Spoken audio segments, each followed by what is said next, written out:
रात्री 10 वाजता ऑर्डर आली आपल्याला. कोणती? ऐका सांगतो. असं झालं की आपले जुने कस्टमर होते, इन्स्टाचे फॉलोअर होते, ते आपल्याला भेटायला आले होते आणि त्यांना मोमोजचा स्टॉल लावायचा आहे. त्यासाठी त्यांना अर्जंटमध्ये मोमोज पाहिजे होते, कमीत कमी 500, जास्तीत जास्त उद्या सांगणार आहेत ते.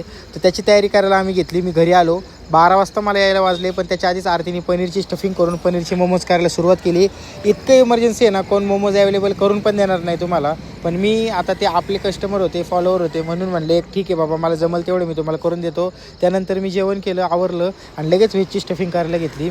एवढं खतरनाक दमलो ना, माझी पाठण आणि कंबर आहे ना इतकी पेन करती, कारण की मी मागासपासून जसं उभं होतो ना दुकानावर तसंच उभं आहे. असा धंदा होता, व्यवसाय होता असं नाही आहे. धंदा तर 3-4 दिवस झालं स्लोच आहे. पण एक कस्टमर, 1 वडापाव, 2 वडापाव असं करत करत जेवढा वेळ गेला ना, त्या वेळेमध्ये उभं राहूनच माझी कंबर पूर्णपणे पॅक झाली. आणि आरतीने पनीर मोमोज करून घेतल्यानंतर आता व्हेजचे मोमोज करायला मी बसलो. या सगळ्यामध्ये पूजाने खूप मदत केली आम्हाला, खूप म्हणजे खूप. आणि मम्मीनी फक्त चॉपिंग केली आणि त्यानंतर ती पण दमली होती, त्यामुळे तिने आराम केला. तर मम्मी ह्यामध्ये नव्हतीच. आम्हाला फक्त तिघांनाच मिळून हे करायचं होतं. त्यात अभि मला मदतीला होता, पण अभिला आता थोडीच मोमोज करता येतात, मग तो आमच्यासोबतच थांबला. मग आम्ही सगळे मोमोज करून घेतले.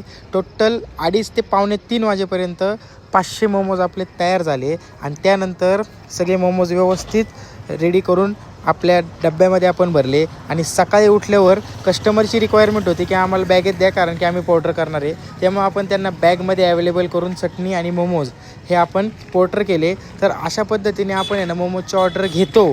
पण मी का घेत नाही सध्या माहिती आहे का, कारण हे असं झालं ना की अचानक मॅनपॉवर नसल्या कारणामुळे मला ना आरतीला त्यात यावं लागतं. आणि प्रश्न असा होतो की दुकान, घर, सिया हे सगळं मॅनेज होत नाही. त्या कारणामुळे मी हे ऑर्डर घेत नाही आहे. मॅनपॉवर सेट झाले की आपला टार्गेट हाच आहे. आणि आता मी परत काकांकडे भाजीची पिशवी घेऊन नक्की काय करणार आहे हे उद्याचे व्हिडिओत बघा.